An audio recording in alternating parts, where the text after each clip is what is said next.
Labdien, Katalīna! Kā tevi sauc? Katalīna Dāve. Un cik tev ir gadi? 5.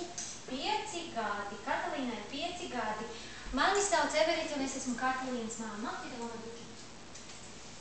Un šodien mēs gribam jums pastāstīt par Montessori lieliskiem materiāliem, kas iemācīja Katalīnai saprast burtiņus.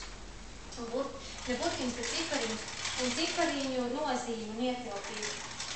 Tad mēs izveidojām no tāda gumijas materiāla, Katalīna nobeidz pusi, no gumijas materiāla pēdiņas, kurās izgriezām noteikti daudzuma caurumiņus, un, piemēram, zem 5 caurumiņiem uzrakstījām cipariņu 5.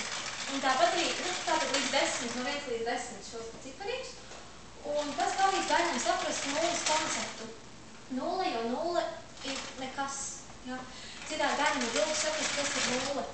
Nu, protams, šīs pašas pēdas var izmantot arī visādiem citiem interesantām spēlēm un rotaļām tā kā pēdas, bet šis ir tātad ļoti uzskatāms un bērnam viegli saprotams veids, kā mācīties cipariņus un saprast, kas ir cipariņš, kas viņā iekšā un ar ko šī skaitīšana un daudzums saliekās tīri vizuāli ap kuru ciparu.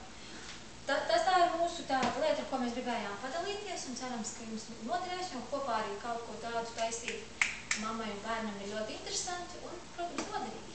Paldies un lai jums veicās!